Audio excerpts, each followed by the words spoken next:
Hello and welcome to a end of the year episode of Two Drink Maximum. I'm your host Chase. I'm your host Shane. We're so glad to have you here for the end of the year. Wrapping up your year with us, that's very, very cool. That's exactly right. Yeah, we are so excited to be here broadcasting with you guys. I mean, it's been a hell of a year. It's been a hell of a season 3 for us. And as Chase was alluding to, we are going to time this episode so that if you want to ring in hopefully the new year with us, you are able to do so. We're just going to let you know that if you want to ring in the new year with us, you just want to make sure you hit play on this episode on December 31st at 10:52 p.m. That time that I just said to you. that was not most edited certainly in not post-production. Yeah. Yeah. Hopefully it sounds just like I sound right now. We've planned the show to the minute, and we've got it. Yeah. We're that good. Oh, man. Oh, God. Well, you know, as we start to wind down season 3 here, I mean, look, this is a New Year's Eve episode. It's kind of, we're celebrating the new year. It should be no surprise to anybody. We are drinking champagne. That's right. That's what you do. It's, you know, don't break the, you know, there's no reason to reinvent the wheel here, you know, so we're drinking some champagne. Well, yeah, another thing that was definitely not pre-recorded earlier, we can open that bottle right now. It's our new bit. We're just going to add stuff in. Well, first off, cheers, buddy. Cheers to you. To season 3. I don't know if you can hear it. That's good. So the first bottle of champagne that we opened is a bottle of Chandon brand champagne, the Brut. Chandon is a brand of champagne that my wife and I like. It's not particularly expensive. I think it's under $20 a bottle. It's really good. But it's dry and it's tart, and that's kind of what I'm looking for in a champagne. Yeah. Not to suggest that I'm an aficionado and I drink it all the time, but I don't like champagnes that are super duper sweet. So it's not as I was going to say, it's not as sweet as other champagnes that I have had. Exactly. It's dry, it's tart. It's almost like a bubbly white wine. I mean, which it is, you know. But I like it. It's reasonable. You can find Chandon at most grocery stores and liquor stores or whatever. So, you know, cheers, buddy. Hopefully you enjoy it. And, Thank you. It is delicious. I do like it. But I must know, and what everyone is surely thinking at home, is this champagne from Champagne? The region in France, the famous. I hear it's guarded by 30-foot tall walls, like you can't get in there. Exactly. Unless you're you're French and like you know Champagne. I don't know if it's from the actual Champagne region of France. I think it is though. I think you can't call Champagne unless it's from that region. Just like you can't call Scotch unless it's from Scotland. Like really? I think that you cannot call Champagne unless it's from France. It's not that like region in France. It's not like the sugar-free Tic Tacs where it's like no. There's absolutely sugar in these Tic Tacs, but there's not enough for it to register as sugar. So these things that are just made of pure sugar, we can say that they are sugar-free. Yes, exactly. And it's not like the knockoff brand, like instead of Tic Tacs, it's like Tic Tucks, you know, from like 7-Eleven or something. Champagne. Right? Yeah, champagne. They just leave the E off. Yeah, this is the real deal champagne, I think. But it's affordable and it's delicious. Good. I buy it. Yeah, I believe it. Yeah. So a little bit of internet research that we did. Apparently, the history of champagne, drinking champagne on New Year's started around the 17th century. In France, of course, because it's France. But champagne. The champagne, yes. But they did it because it's a bubbly drink, it's a festive drink, and it celebrates prosperity, right? I imagine maybe in the 17th century, champagne was a lot more expensive. You had to be pretty rich to have it, yeah. Yeah, I was going to say, like, you couldn't just have it. So it was a symbol of prosperity. Look at how fancy my wine is. I've put bubbles in it. Yeah. Everybody else in the world was like, my Franzia wine. And France was like, no. I didn't know that flat wine was bad. Yeah, exactly. Wait until you put bubbles in it. But I guess it celebrates, like, prosperity or whatever. So that's where the tradition of drinking champagne on New Year's comes from. Just being extra. Just being a little extra. But who doesn't like to go a little bit extra on New Year's Eve? You know? I noticed your wine doesn't have air in it. Oh, yes, exactly. That's a poor person wine. But mine's fizzy. Well, but look, let's be honest. Champagne isn't just for New Year's Eve. It gets drank all the time. Do you have a particular... Brunches across the world. Of course. Brunches. Yeah. The Denny's all across the world. That was a good marketing move by Champagne. Yeah. You know what? How about breakfast? Yeah. How about every morning is a champagne How about every morning? good thing in your life should be noted by champagne? No, I mean, do you have like a particular champagne memory that you... So the only big champagne memory I have is just growing up watching hip-hop videos and all these sorts of things, and just music videos in general. Of course. And sports. It became very popular to see people pop a champagne bottle and just shake the shit out of it and spray it all over everything. Yes. And that looked so fun. And it runs the gamut from like Any billion-dollar rappers to NASCAR drivers, right? The NASDAQ closed. Yeah, exactly. Like people go crazy. But I had one moment where I was able to actually do that. In my life. Nice. Just spray it? Yeah. To go champagne rocket on everything. Wait a minute, hold on. My OCD will not let you proceed further. Were you outside or were you? No, like, we were inside. No, Plot twist. Please tell me not your house. There's no, it was our fraternity house. Okay, well there you go. Fine. So it That's was totally my fine. house, but also is any fraternity house. Really. All good. All good. Yeah, as long as it's not your place. We did cover everything in plastic. We were already having a bubble party. I see. So it made sense to have bubbles. So we did the foam thing. Which I mean, is this a bubble don't party? ever do that. Just the theme was bubbles, so there's like bubble bath It was stuff. a everywhere? bubble/foam party. Oh, okay. That was just the theme of the party. Was the thing we were gonna do. Whatever. We weren't super creative in college. Yeah. It was like, let's throw a party and film this entire area with foam. But that's the thing about college. It takes the strongest whiff of an idea to Exactly. throw a party, so it's fine. Bubbles. Yeah, Oh, let's throw a foam. party about That'll be bubbles. fun. Be great. Drink it like drinking in the bathtub. Bubble gum, bubble bath, Yeah. right? Great. Bubbly. Fantastic. So bubbly was there. And because everything was covered in plastic, at a certain time of the night when a little alarm or something went off, for whatever reason we created for an alarm to go off, we could just shake and spray champagne everywhere and do the bubble party in the foam. It was gross. It was very gross. Don't do it.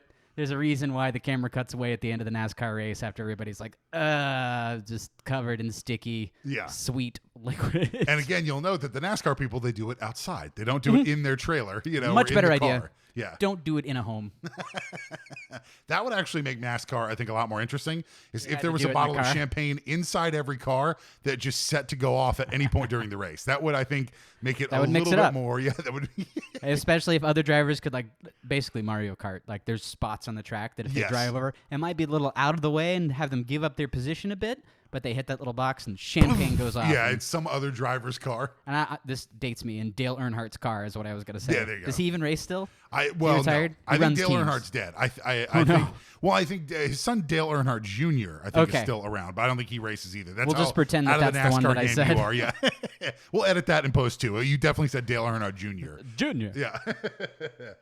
I come to think of it, I don't really have like a super duper specific champagne memory, but I'd say for the last like 10 plus years, my wife and I, we have used champagne for just like to celebrate, the little victories in life, right? Like if one of us gets a raise or we start a new job or if there's, some good medical news or there's just some kind of good news. It's kind of a tradition in our house where, the person who has the good news, when they come home from work or they come home from whatever, swing by somewhere, pick up a bottle of champagne, and then There you go. announce your good news with the champagne. That's fun. Do you, Right? do It you makes- announce the news right as you pop the bottle? Yeah, exactly. There you go. Well, maybe not necessarily that. That sounds a little too dramatic. But just doing it, we then- don't need all that pomp and circumstance. But just kind of having it with the good news. So legitimately, kind of like Pavlovian for me, I'm already in a good mood Yay. just sipping this because I'm like, oh, there's gonna be some good news. Hell yeah. You know what I mean? Like some good news coming. So yeah, the champagne, it kind of puts me in a good mood. The good news is we made it through 2024, Oh my God, what a year it was. despite everything's best efforts. Yeah, a lot of people tried their best in 2024. One of the things I've been thinking about a lot recently, I mean, as we record this, it's kind of the end of the year in 2024. Robert Eggers, the director, who I'm sure his friends, I'd like to think his friends call him Bobby Eggs. Bobby Eggs. Bobby Eggs. Bobby Omelets. Bobby Omelets. That's what it would be. That's what it would become. Yeah, exactly. It'd be one person would say Bobby Eggs and then Bobby Omelets. Yeah. 'cause Or whatever. if you're like a really good friend of them, you could just like every single time it's like Bobby Scrambled.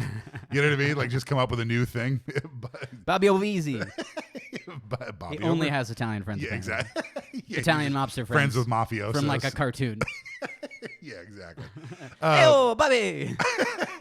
Yeah, Bobby Eggs. Bobby Omelets. I Well, love that so Bobby much. Omelets directed a new movie recently. He remade the movie Nosferatu, which is a horror film that originally came out in 1922. And the 70s, correct?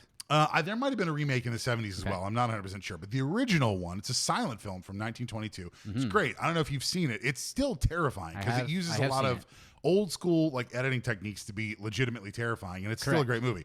The actor who plays Nosferatu, by the way, I know you'll get a kick out of this. His name is Max Schreck. Yeah. Which I know you know as Christopher Walken in Batman Returns. Yeah. Yeah, like that's who Max Schreck is to me. Max Schreck. Anyways, all that to say, it really kind of threw me for a loop thinking about the fact that that movie is a remake of a movie that came out over 100 years ago. And that original one looks like clips from the Ring videotape. Yes, it really does. Because it's so old. It's jittery, it's whatever, But when we were prepping for the show, I kind of got to thinking about it would be fun to kind of look back at 100 years ago. No. So as we kind of wind into 2025, I thought it'd be cool to take a look back 100 years ago, some things that were going on in 1925. So if you'll allow me, I've got some fun 1925 facts. We will speed through them quickly. Okay, here we go. President Calvin Coolidge became the first president to have his inauguration nationally broadcast over the radio. 20 radio stations across the country played it, and 23 million people listened to it. In many schools across the country, they had to install radio equipment so that they could hear the address. So I think it's safe to say Calvin Coolidge, father of the podcast. I guess. We'll just give it to him. You know what I mean? It's him, and then FDR, and then Howard Stern, and now us. I feel like we're all on the Mount Rushmore of, He was ending every broadcast with please like, follow, and share. Yeah. All right. Remember, America. Please like, follow, and share. Yeah, I'm sure he said that at the end of his please like or follow, subscribe. Yeah. Express your riz. Check me out on Instagram. Okay.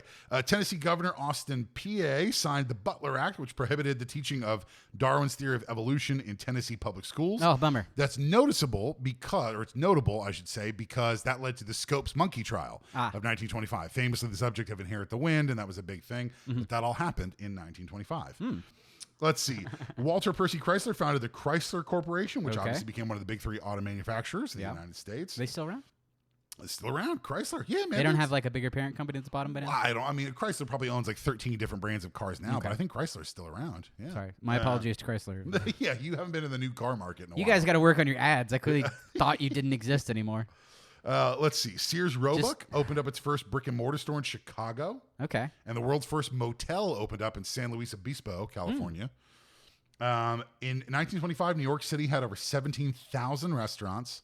Wow. And 75,000 refrigerators were sold. That seems interesting just because in my research, that was kind of new. Like refrigeration and freezers, that was kind of a new thing. It was like that with the electric ones or these the ice blocks? All electric. Okay. All electric, yes. It was kind of because it used to you had to wait for the freaking Iceman. You just had to, and you had like a giant block of ice and hope your food got kept cold, right? Yeah, you got about 8.5 hours. Yeah, so you better make those big block tomorrow. of ice. What do you want? Yeah, exactly. I carried it in my truck, though. I mean, it's such a, 100 years ago, people didn't have refrigerators. What a great job. I think I would just panic if I didn't have a refrigerator. Like, everything you'd own would go bad. You wouldn't even, you're just eating grains and nuts. Like, there wasn't. Butter. We're so spoiled. Yeah, I know. We're so spoiled now. Or just beef jerky, I imagine. Yeah. Just preserved meat, right? Whatever you hunted off the lands is what you got. And it wasn't cold ever. God. All right, F. Scott Fitzgerald published The Great Gatsby. Hey. And Ernest Hemingway published his first collection of short stories. Way to go, Ernest. Which is called In Our Time. In 1925, the best-selling fiction book was called Soundings. The Phantom of the Opera was the top-grossing film. Really? And Sweet Georgia Brown was one of the most popular songs. Sweet Georgia Brown. Which I believe goes, Sweet Georgia Brown. Ba, ba, ba. Yeah. That sounds right. I think it's about right. They were ahead of their time. A little, Neil Diamond, rip-off artist. Yeah.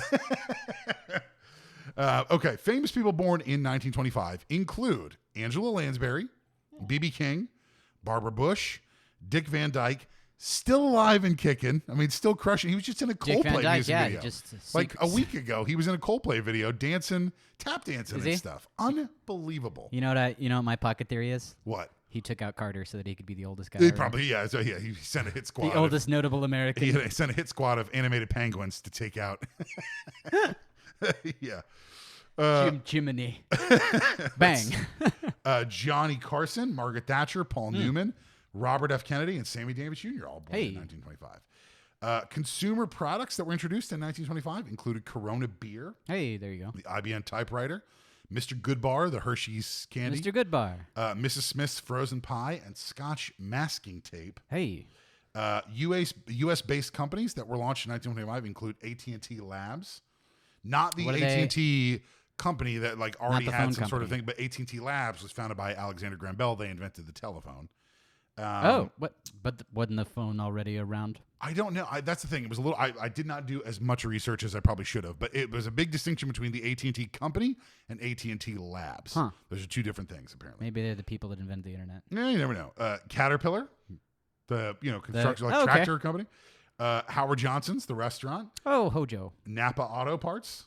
Okay. Progresso, like soup. Oh, the soup guy. And Winn-Dixie. He's that goddamn Campbell's man can't keep cornering the market. This Campbell's monopoly will not stand in this country. What are we going to call it? We need two soups. We need progress in the market of soup.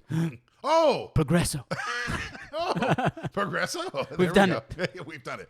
Put it on a label, put some chicken noodle soup in a can, sell it. Yeah, exactly. And Bobby Omelets is going to love it. People are going to love this.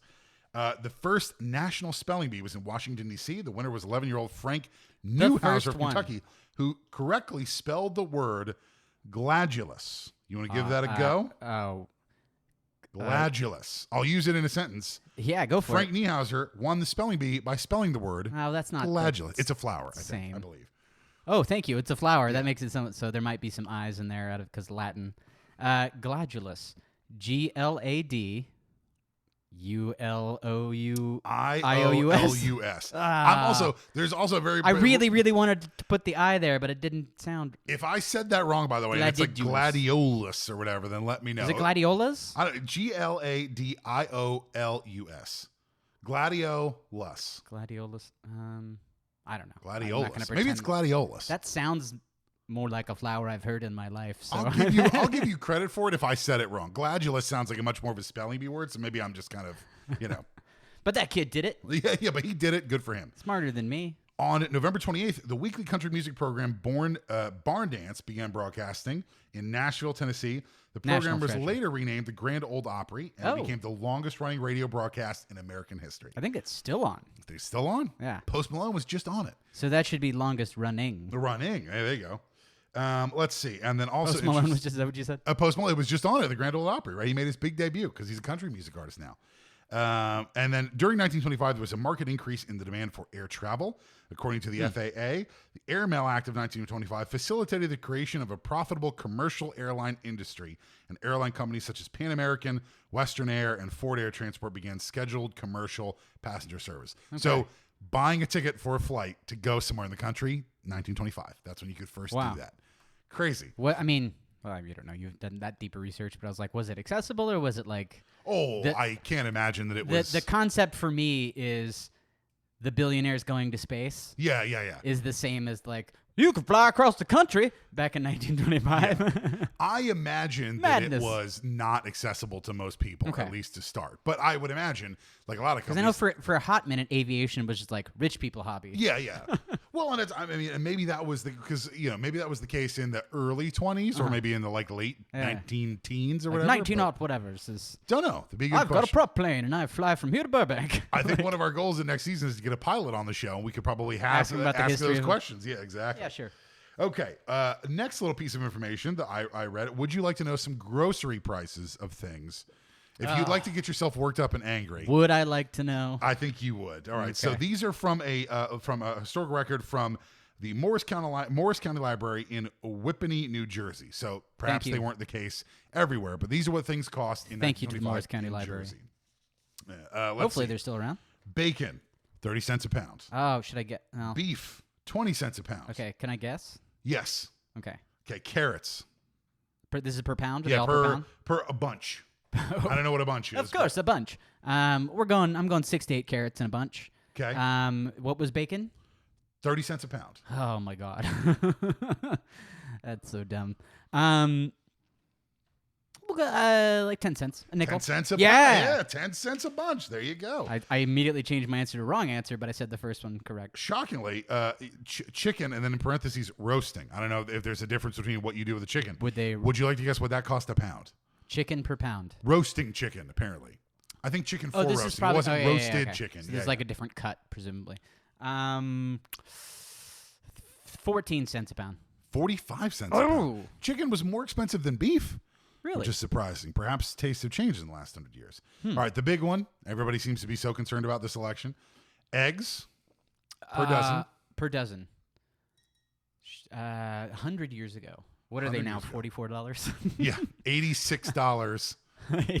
Yeah, per dozen. For 4 eggs. And, tangent, all I want is for people to sell 6 eggs again. Yeah. I don't always need 12 eggs. Yeah. Just somebody work on that. But you know what, though? Ironically enough, I actually learned recently eggs keep for a lot longer than you might actually think That's why they I only do. need 6. Yeah, exactly. But I'm just saying, if you have a dozen eggs, you can actually even keep them on your counter. Like, they'll be fine. No, I'm not doing that. I know it's a lot, but we have. I'll wake up with a chicken in my kitchen. Some mutual friends were just telling us that they have friends that own chickens, and they have like 4 dozen eggs on their counter at any given time, and they're fine for like 6-8 months.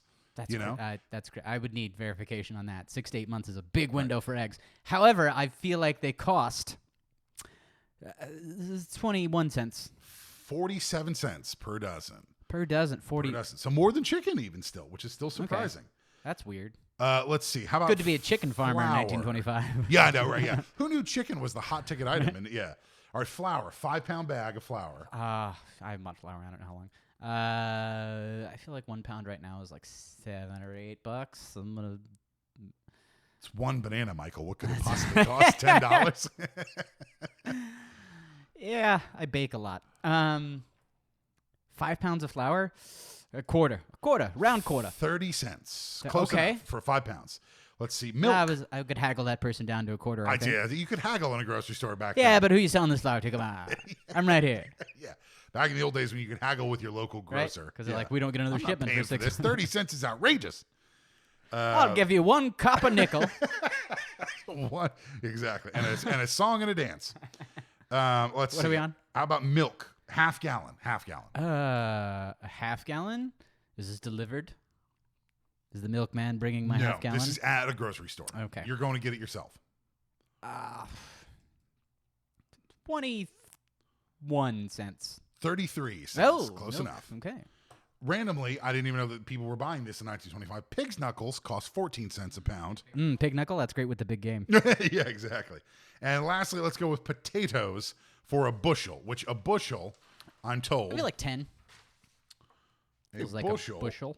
is 60 pounds. Good Lord. 60 pounds of potatoes. I don't know if I've, in my lifetime, Half of most people's body eaten weight. 60 pounds of potatoes. Yeah. Well, I say French fries. I don't know what that counts for. Yeah. But probably a lot. 60 pounds of potatoes. Maybe 1/3 of $5. It would be 85 cents for half a bushel of potatoes. Yeah, What? I know. Why isn't that the only thing people were buying? Well, potatoes I guess also, were cheap and they were starchy. This is the 20s, yes? Yes, 25. You know what potatoes also become?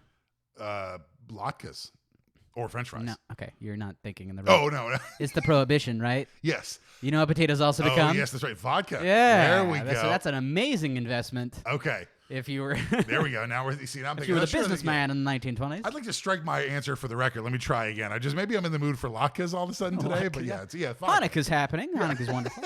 Yeah, okay.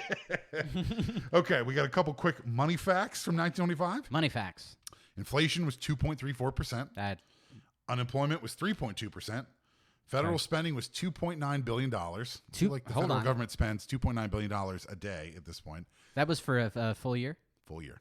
Federal spending, $2.9 billion. Oh man. Average cost of a new home, Shut up. I don't even want to hear it. $6,200. $5. And a song and a dance. Yeah. And apparently that's what boomers still pay for houses. Average monthly rent. You ready to just... A plate of cookies and $22, and you get a 2-bedroom home. And a wink and a song.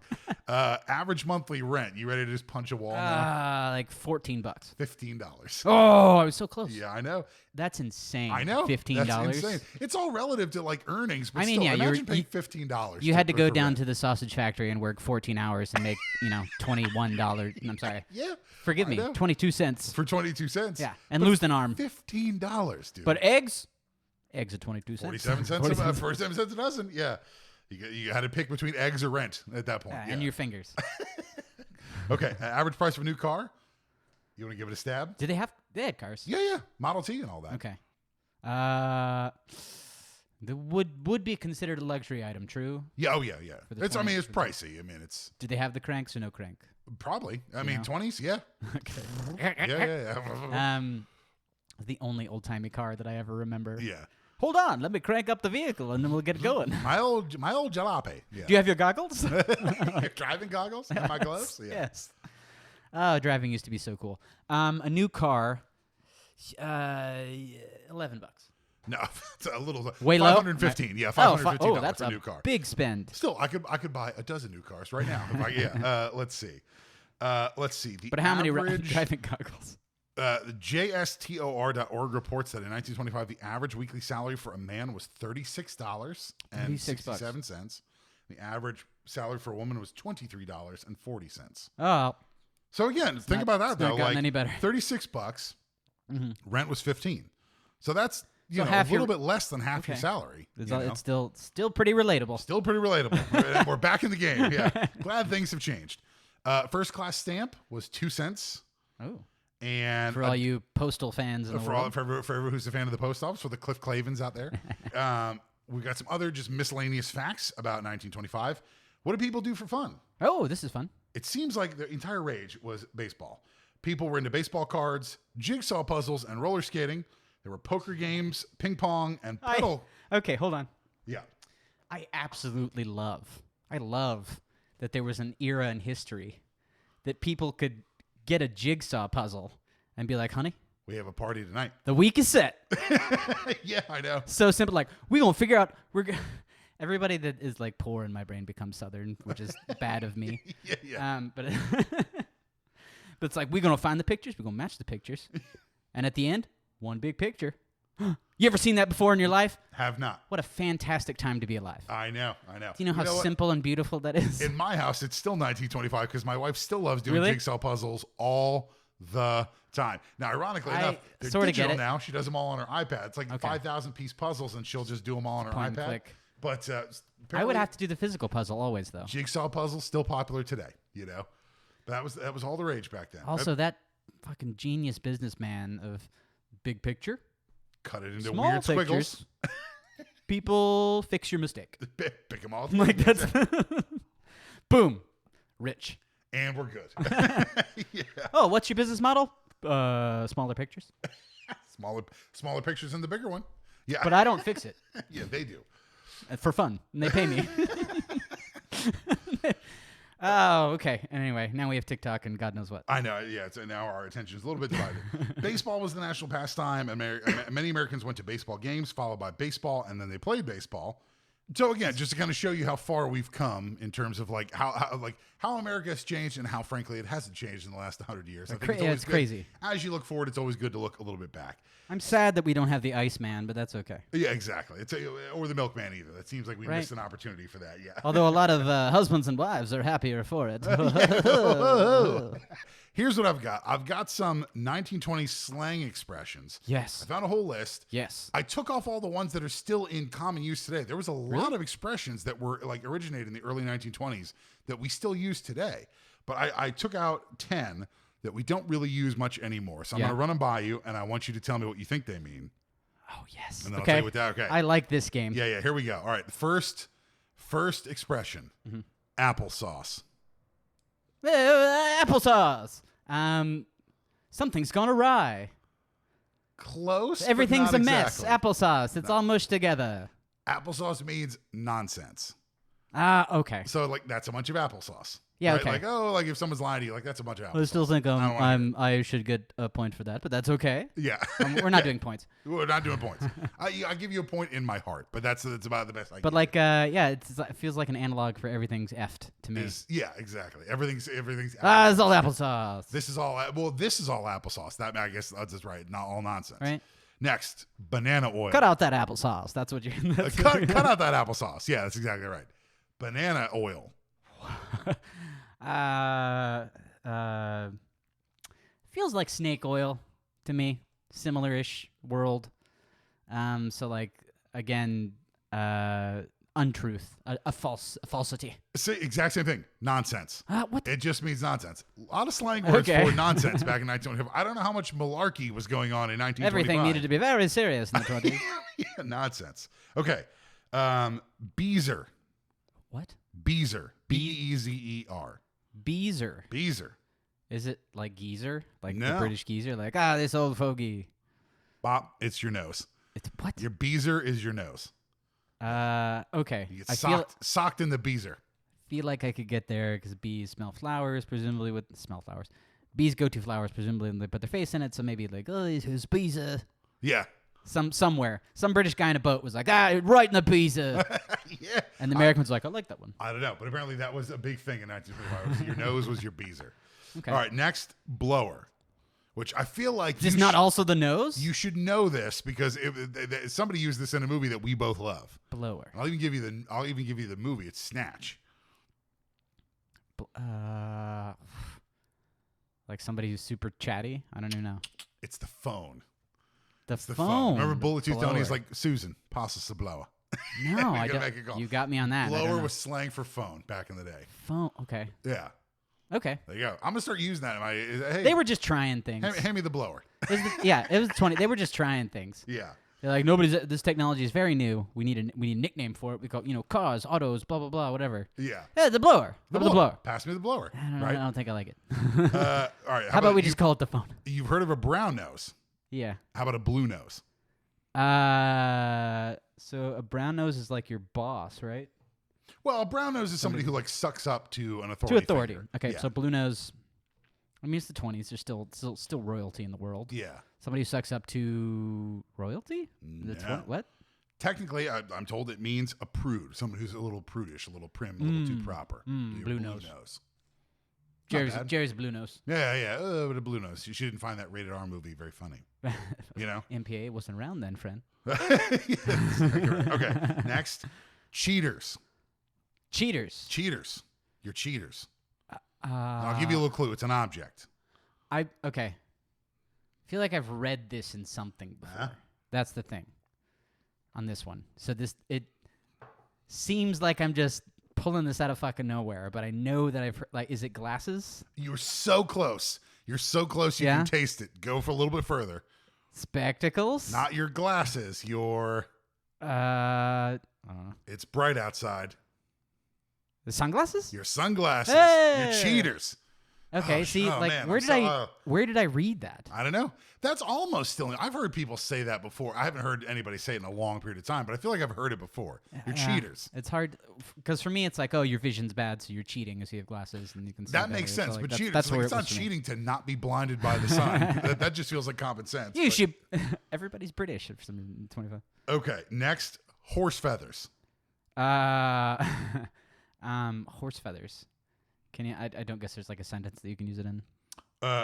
Yeah, you ready for this? It's not the spelling bee, but I need some help. This is all a bunch of horse feathers. Thank you. So very helpful. Yeah. Dude. Is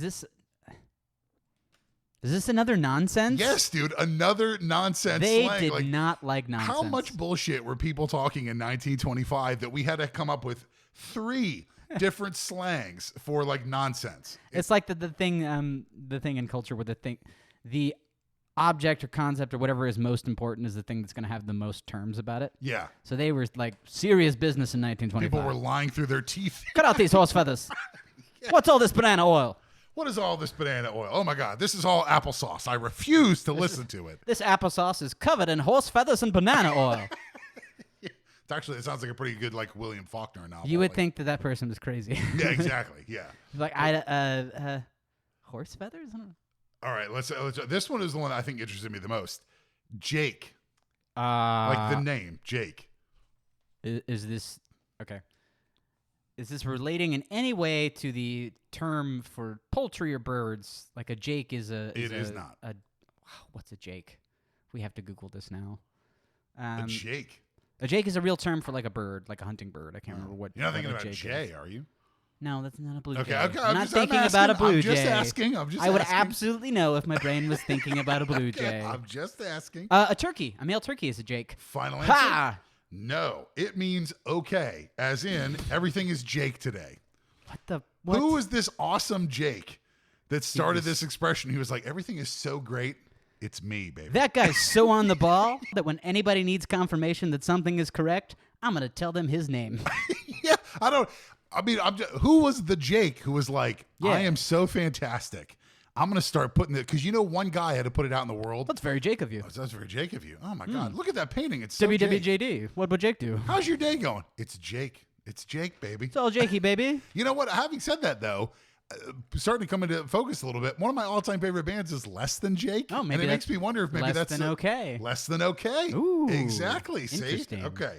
2 more. I already said this one in a sentence. I think you'll know it, but it's one of my favorite words. Is it people don't nonsense use it. again? No, it's not. Jalopy. It's just a junkie car. Just an old junkie car. I love it. People need to use that word in more English, like common sentences today. People need to refer to their cars as jalopy. I don't know where that actually comes from, but I feel like there was just some guy in the world who was like, hey, my name's Stephen Jalopy. And he just really wasn't good at anything. Yeah. No matter what he did. Yeah. Same thing with this Jake fella. He was kind of lovable but old and outdated. Yeah. And, he was the opposite of this Jake person. He was the opposite Jake, yeah. He's just like, okay, it works, but it's kind of crappy. You can kind of depend on it, but not really. I mean, He should, like he's gonna come to your wedding, but he's gonna fall. Like he's gonna be drunk and fall over. And he was technically there. Yeah, he'll be there, but you don't really. He's like a bit of a job. He's not arm candy. You're not showing him off. Yeah, that's a jalopy move. There you go. That's not like a Jake move. It's a real jalopy move. And so that's how that one caught on. Just some poor fella. Okay. And lastly, on a toot. On a toot. T-O-O-T, on a toot. This feels like on a tear. It's a phrase, but it's the on a toot. Feels like on a tear, like on a like somebody on a binge. Yeah.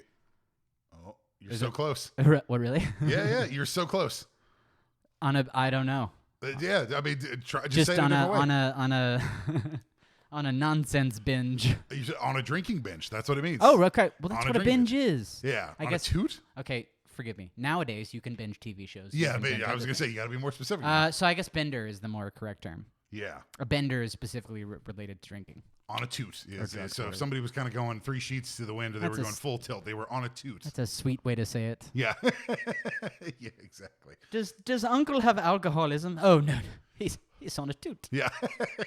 All right. Oh, duh. Here's a challenge for season 4. We are going to work in at least 1 or 2 of these. And we're going to slowly slip them in and see if anybody notices. If you catch us using it, but we're going to work in hey, Chase, you got a little scratch on your beezer. Horse feathers. Stop. That's a bunch of banana oil. So, I'll make you a deal if you catch us using that in one of the episodes and send us a message or somehow figure out how to tell me that you caught us saying it. I will send you a $5 Starbucks gift card. There we go. That is the truth. Brilliant. But for 2 people. That is not a bunch of applesauce. Chase will do it. He will. I'll go on a toot. I'll go on a toot. And everyone will get a Starbucks gift card. Everyone qualified as probably 2 people. Yeah, exactly. But we'll get there. So finally, I thought it'd be fun. I've got a list of words here that first appeared in print in 1925. Okay. And there's a bunch of them, but I'm going to speed read them. We'll see if I can do it. First time words. This is the TikTok and what are they? Zillennial? Zillennial or Xennial. YOLO. This was the YOLO of 2025. I still think YOLO's very old. These are the skibbity-doo or skibbity toilet of 1925. Yes. Which we don't want, but I'm just saying. So here's a list of 100 words. The Riz of 1925. We'll see if I can speed read through these. This is cold. I know that there's a list, but I haven't looked at the list. So we'll see if I can get through it. All right, so here we go. We ready for this? Yep. Words that first appeared in 1925. First time in ever. Print. Adamants, arthroscope, arthroscopy, assembly line, art house, and attention line.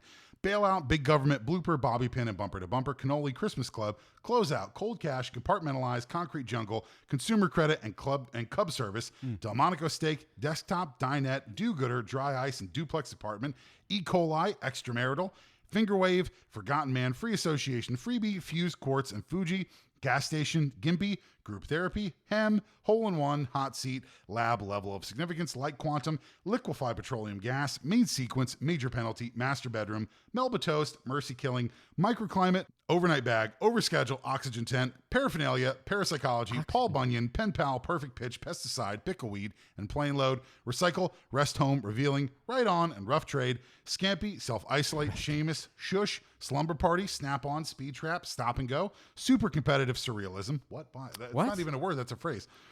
Sweatpants, sweatshirt, take for a ride. Great year. Underpants, unselective, and upside down cake, vitamin E, whistle stop, whistle burn, and workers' compensation, and zucchini. What? How is that a word? What did they call it before then? The first time in 1921, what do they call it? Green shit. There's the green one. The green one that's shaped like the What should I get the grocery, honey? Some oranges, some apples, and the green one. The green one, the one that's kind of long. Weirdly, it's long. It looks like a pickle, but it's not. But not a pickle. Yeah. Not even. It doesn't even become a pickle. It's not a squash. What is a squash? But not the yellow squash. But not the other squash. Yeah. The green one. The green one. A bunch of words that just appeared in print for the That's first time in crazy. 1925. I like workman's comp. That was the workman's A lot of comp. people worked really hard for that one. Sweatpants introduced for the first time in 1925, and the world rejoiced when they announced sweatpants.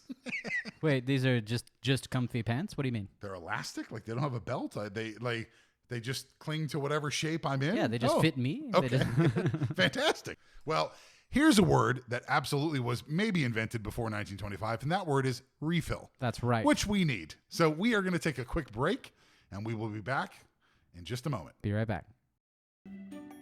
Chase, I don't know about you, but it does feel like ever since COVID hit, we spend so much time in our homes, and our homes have kind of become our office, and it's been this kind of weird blend of professional and home. I find that occasionally it is difficult to become creative in the house. Sometimes you got to get out and you got to find a different space to kind of let that creativity fly. And we are excited to share with our listeners that if you are in the LA area, we have the solution for you.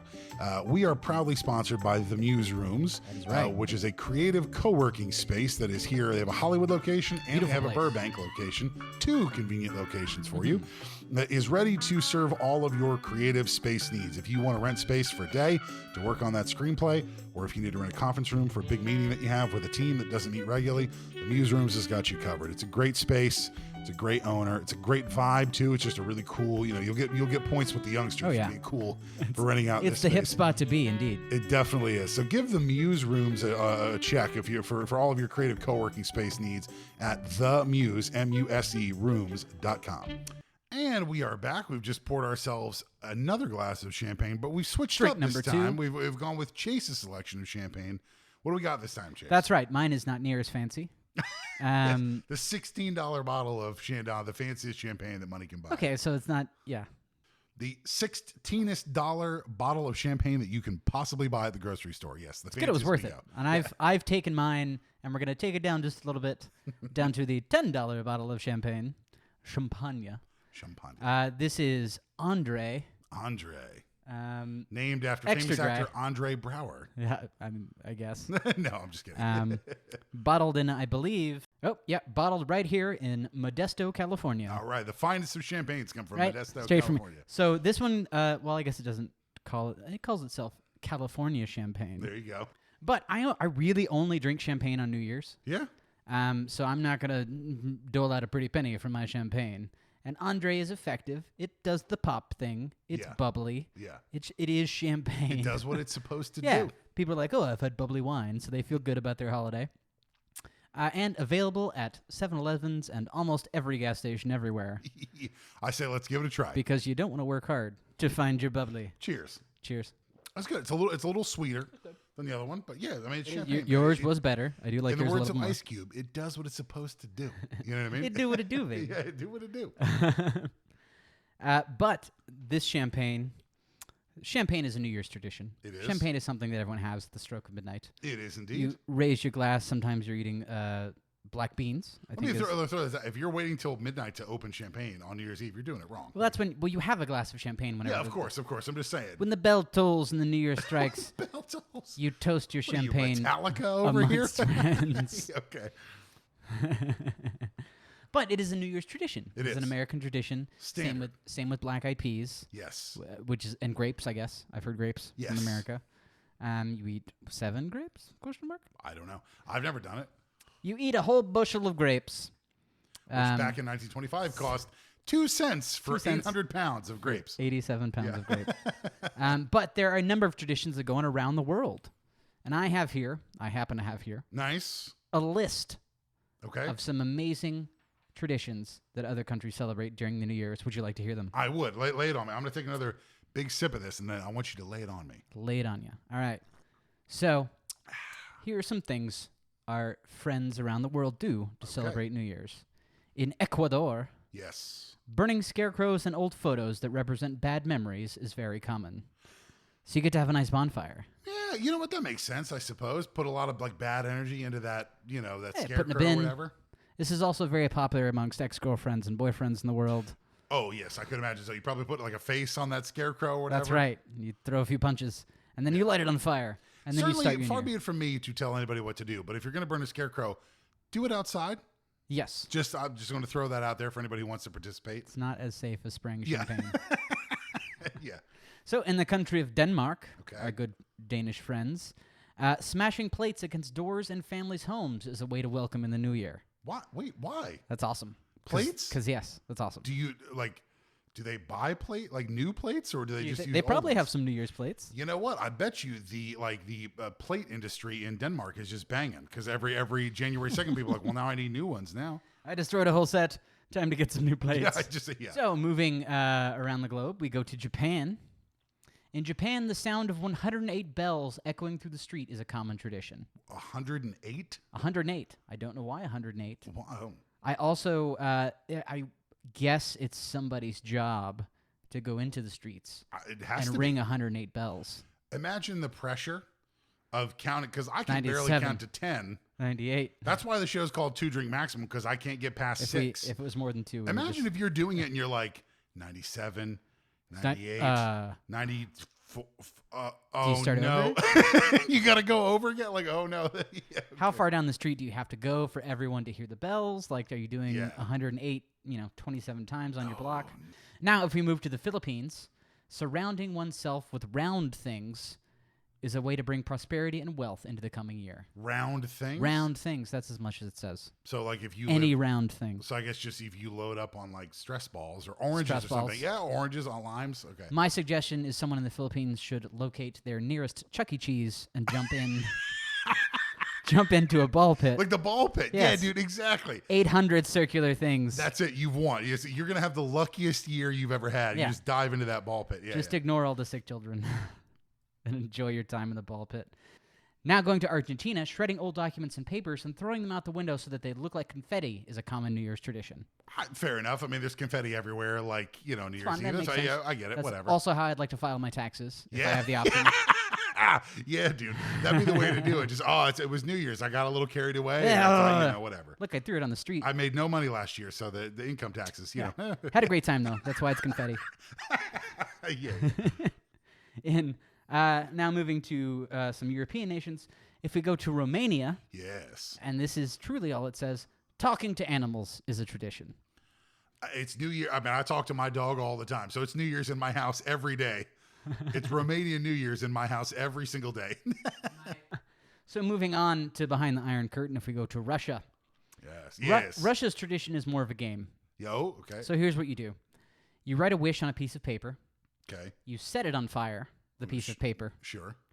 And then you put the ashes into a glass of champagne. We were drinking. Sure, today. right. Okay. I'm on board so far. Sounds very safe already. Yeah, well, it's... Get a paper, light it on fire in the middle of a crowd. Again, do this outside, please. Yeah. Put it into your drink. Why not? Now, here's the game. I know where this is going, I feel like. The wisher must drink the champagne, Yeah. ashes and all, Yeah. Oh, yeah. before midnight for the wish to come true. Yeah. Okay. Here's the game plan here. My thing is, this is a very one-player game. Yeah, very much You so. don't even have to tell people you're playing this game. Yeah. They just have to not look at your drink. This makes a lot of sense. I mean, I've seen a lot of traditions where people write things on paper, light them on fire, whatever. I think the game here in Russia is do like an animation or write it in the smallest letter possible so that the piece of paper you're lighting on fire is as tiny as possible. Oh, so you're gaming the thing. Yeah. I literally would just be like, money, and just and just tear off the That's your wish. tiniest corner of a Post-it note and then burn that. But you know what I mean? Like I'll drink a little ash. It's fine. But if you're writing You like just take it like a shot, right? yeah, well, yeah, and if you're writing like a monologue, I feel like you're doing it wrong. Don't do like 3 pages. Just write, be happy on a tiny corner and light it. You're and really that's setting that. yourself up for Yeah. success. Yeah. Write more than one word. So now moving on from Russia and their terrible games, we go to the Czech Republic. Okay. So in the Czech Republic, what they like to do is cut an apple in 2 to predict the year ahead. Straight down the middle. Getting to that. Yes, because you're going to want to see the core. If the core is in the shape of a star, that's a good year. If it's in the shape of a cross, it could be bad news. Oh. Also, please do this at the start of your night. Yeah. Is the recommendation. Knives. Don't and bring out alcohol. knives and Don't- apples when everybody's schwasty-faced, You know because what? that's dangerous stuff. Now that you're saying it out loud, I'm embarrassed. It's like the to- wishbone. I think I'm embarrassed to admit this. I don't think I've ever paid attention to the shape The shape of an apple core? But I swear to you, the next time I eat, because I eat apples fairly Yeah. regularly.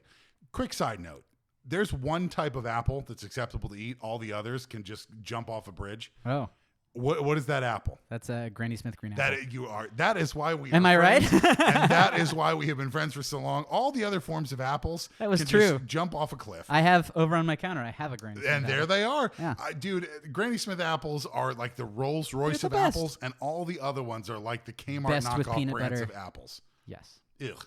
All right, next time I eat a Granny Smith, I'm going to cut it in half, and I'm going to look at the thing. I'll send you a picture. See, if it's a cross or a star, you could have been having great years and never knew about There it. you go. So now we move to the wonderful country of Ireland. my home country. So in Ireland, what they like to do. Oh, no. The fact that you're laughing before you've even said it, I'm like, uh-oh.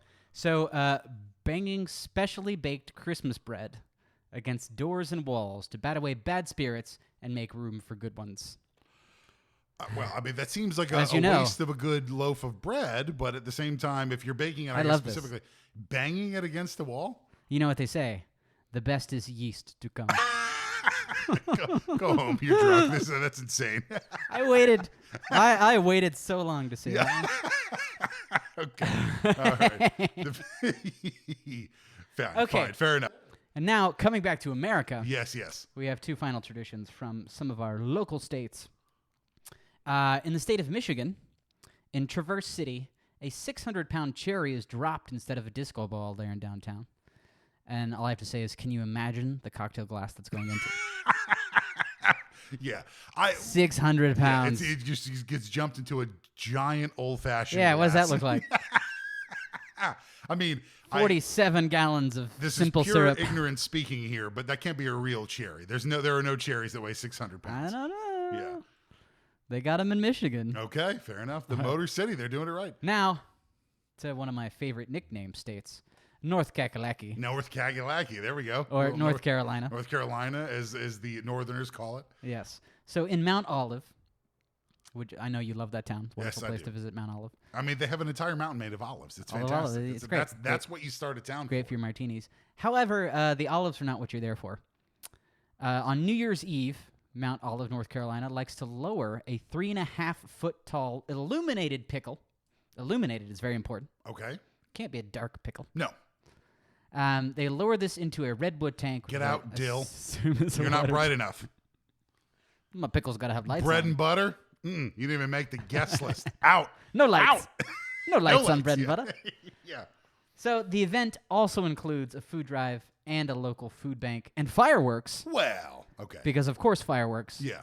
What's a giant pickle without a big bang at the end? There we go. Da-da-da-da. Very nice. Well, there's some crazy New Year's traditions around the world. I like it. I mean, people do weird shit around I like throwing the plates in the bread.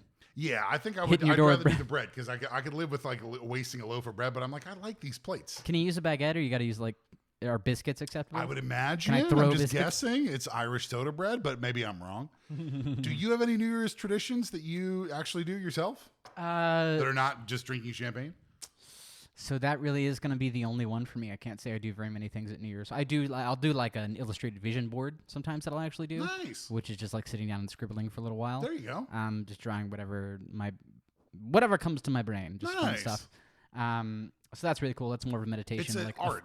You're not just writing a list of stuff. Correct. Yeah. Okay. So I do illustrations and cartoons and drawings and sketches, just kind of like freehand stuff and letting my brain go just to explore the potential wonders and opportunity of a new year because you want to be unbound and unrestricted and jumping into a new year with, whatever passions come to bring. Yeah, seize the day, right? A little carpe the Put that on a shirt. Whatever passions come to bring. There you go. Nice, dude. I like it. That's cool. Brain like New Year. Yeah. What about you?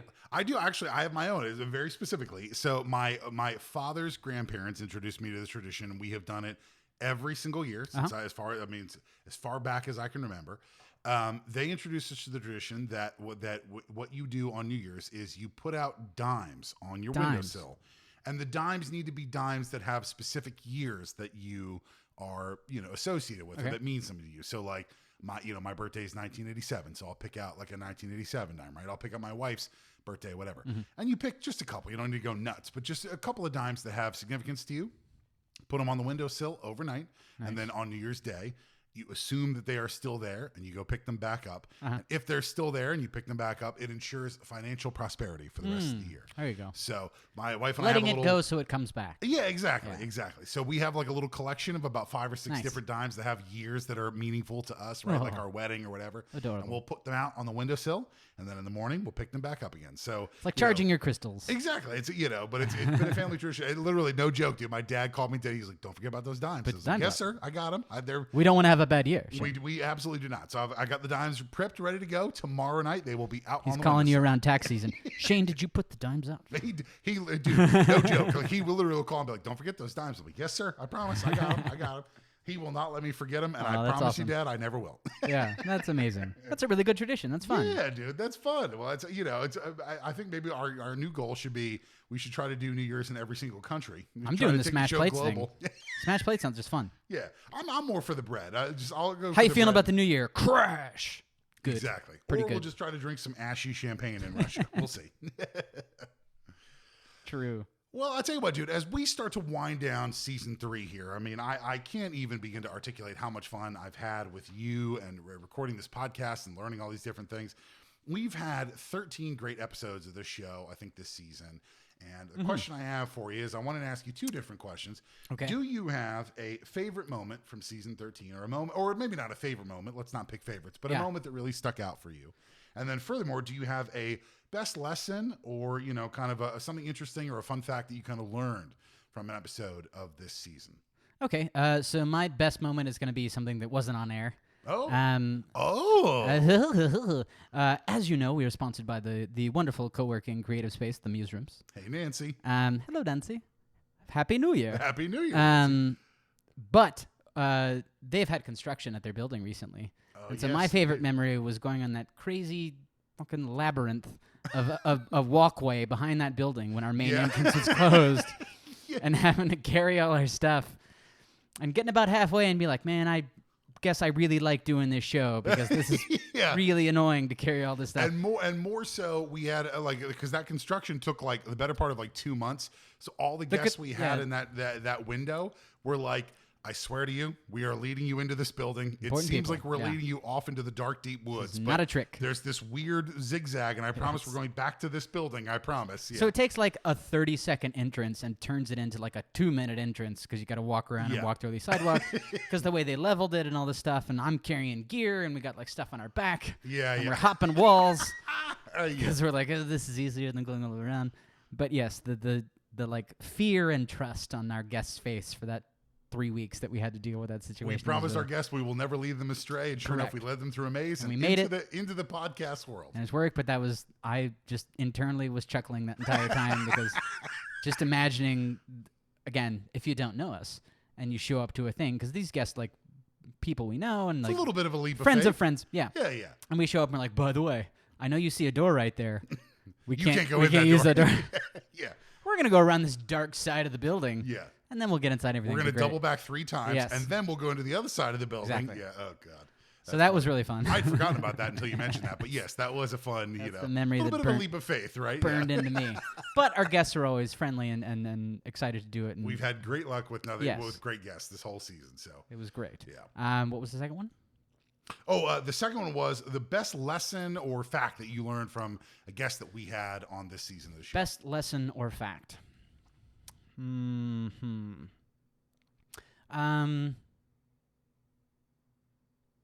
the biggest thing that I've taken away from doing the show and getting to talk to all the people that we have and getting to talk with you and just continually doing the thing and learning about people's lives through the lens of their favorite drink has been really, really great. I've enjoyed getting to hear the commonalities between everybody that we meet and just the similar passions of people going for things that they love. That's what I like the most. Yeah. I feel like I'm copping out again by choosing something that's not a specific It feels episode. like a little cop out. I feel like the online community is not going to like this answer, but, fair enough. Okay, well, my answer is all of them.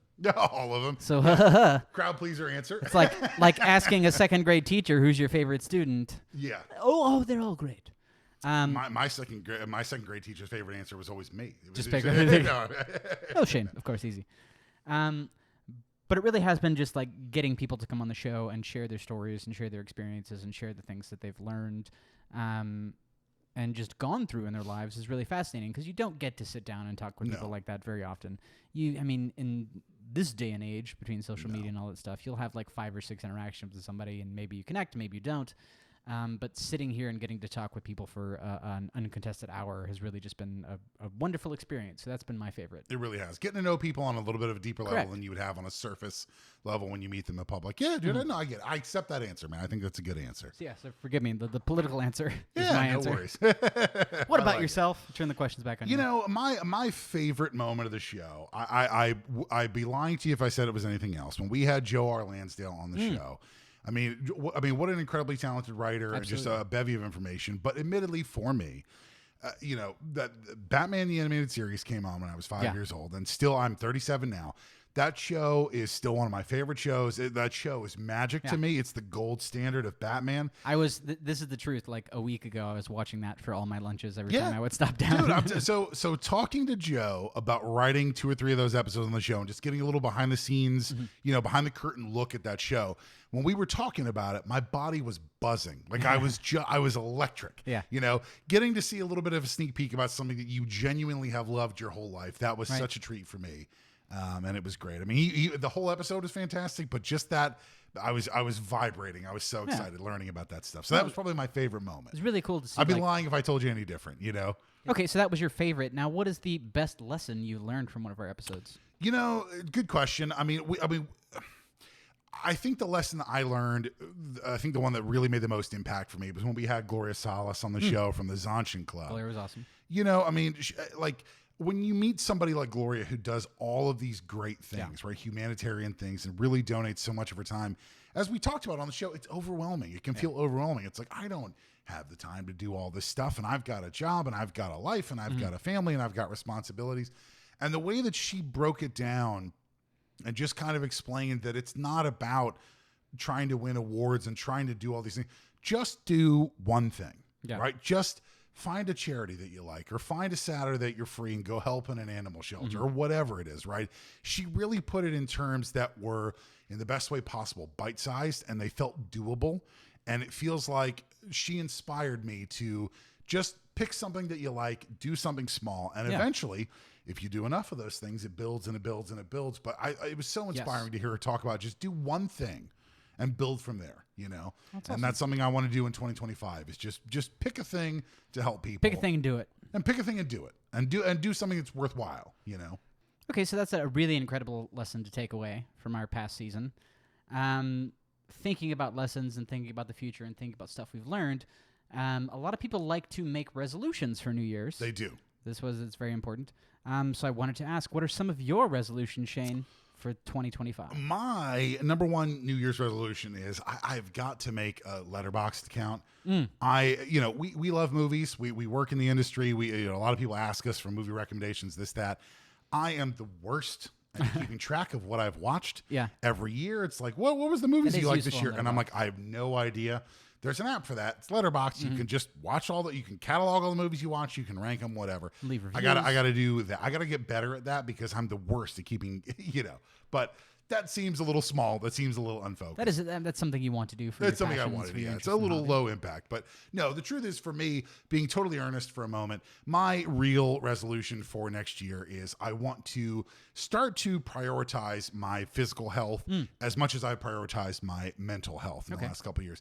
Ever since COVID hit, I'm sure everybody remembers, but like it was a scary time and we didn't know what the future was. And I really started to feel like I prioritized my mental health, which was great. And I feel like I've got it in a nice place.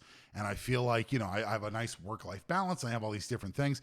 But admittedly, my physical health has kind of dipped. I'm heavier than I should be. And I really do need to start prioritizing my physical health. So, lose weight is a very common goal. But it's like, I really do mean, like, I need you to help me be accountable. And, like, I want to do it this year. This is the year to do it. No more excuses. COVID is too far deep in the rear view. I'm down to help. And I got to do it, dude. So, like, yeah. So that's so Letterboxd, yes, I got to do that, too. Because we like question movies. number one. Yeah. How amenable are you to waking up at 5 a.m.? Not very, but Okay, if that's what it takes, like you know what I mean, I got to get there, dude. Like I said, it's maybe in the season 4, like we'll kind of do like a little bit of like check in. A health check in. Here's what I'd say. Let's do. we will wrap up season 4, maybe circa around the same time this year. Let's check in and let's just see how we're doing this year on resolutions, But no, truly, that's it's lame to say lose weight, but it's like I really got to do. No, it's very common. It's the number one thing in America, I think. Yeah, and I just feel like I'm being a little vulnerable, a little earnest, but that's got to be the thing. No, I believe you can do it. Baby steps. That's what makes all the difference. Yeah.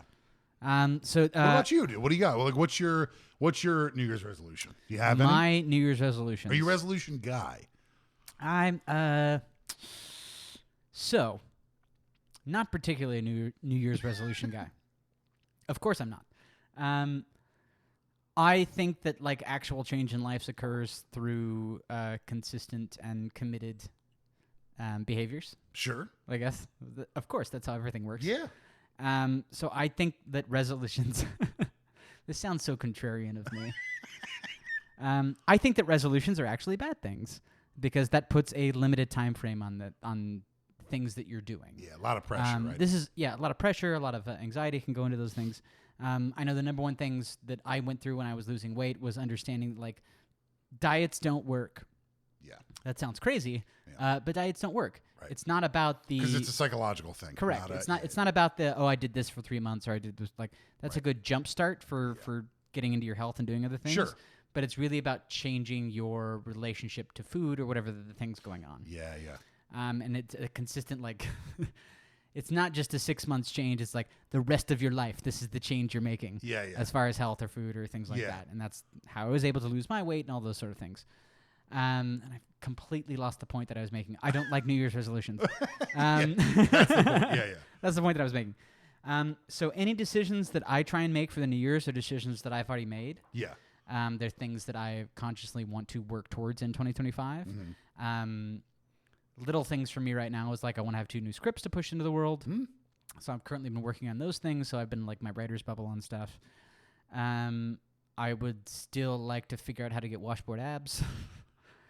Trying to crack that puzzle. As would we all. Yeah. We all do. Like it's always on my list, and it's kind of my like silly impossible goal. Yeah. Should we get Hugh Jackman on the show next season? We will ask him. I'm gonna ask him how he did that thing. Like you're like 47 years old. What's the deal, man? Did you see that thing that Ron McElhenney from Always Sunny in Philadelphia? There was a season 2 or 3 seasons ago where he got like absolutely ripped for the show. And he did this tweet that went like worldwide viral, and he was like, and it was a picture of him with like absolute washboard abs. And he's like, I don't know why people are complaining. This is the easiest thing in the world to do. You have to wake up at 5 a.m. every morning, train for 4 hours a day, absolutely cut out carbs and everything else in the world that's good to eat. Nothing You have to work out for 5. You have to be in bed by 8 p.m. Yeah. And you also have to have a movie studio pay for your trainer and your dietitian. It's totally reasonable. I don't understand why more people don't do this. That's the real secret. Yeah. But it's more just like I wanna have that photo once in my life. Yeah. Just like, the once. Yeah. Yeah. And then never maintain it. Yeah. But you got the one photo. So that's Look, I did it. And then my real resolution is just forever to stay curious and open and understanding in the world. There was always potentially chaos and conflict in life. Mm-hmm. So I've spent a lot of time in the past years to like work on dealing with those things and being comfortable with things and being comfortable with uncertainty and moving through life and achieving the things I want to achieve. So just kind of staying that course and understanding that I'm on the right path, even though sometimes it might not feel like it. I think everybody could do for that a little bit in life. Fair enough. Well, I'll tell you what. Keep on keeping on, man. We will have the entire 100 people Army staff of 2 Drink Maximum write a transcript of all these, and we will review them next year. Half a person. That's all we really have. So our champagne is starting to wrap up, but it feels like what's that I hear on? Look at that clock. On the cusp. It's coming. It's coming soon. That clock says 12:59, as I understand. Is that no? It's 11:59. It's 11:59. Apparently, the Andre Champagne is a little stronger than we thought. It's 1 hour. Yeah. Who cares after 12:30? Yeah. 11:30. You have nothing but 10 seconds left between us and 2025. So let's count down to the new year together. So ready? 10, 9, 8, 7, 6, 5, 4, 3, 2, 1. Happy New Happy Year! New Year! Yay! Happy Clappers New Year, and everybody. open your... Oh, champagne sound. Oh, Champagne pop, time. Pop, pop, pop, pop. Pops, champagne. We did it. Happy New Year. It's 2025. We all made it. We made it. And we'll do this again in 2026. But as we start to right. wind down, we wanted to honestly thank all of our listeners. Thank you guys so much for thank you. supporting us every episode. Thank you for listening. Thank you for your comments. Thank you for your engagement. For stopping by. We promise that season 4 of 2025 is going to be fun. It's going to be unexpected. Exciting and cool We've stuff got on the some way. great guests coming that we are the confirmed. We've got some great guests on the hook, some great stuff. We promise you guys that we're going to continue delivering all the quality content that we can. And thank you for sticking with us through this year and this season. And we are very excited to see you next time. So thank you for listening and wish you all the best in 2025. We are so excited to bring you guys new stuff next year. We will see you in season 4. Cheers.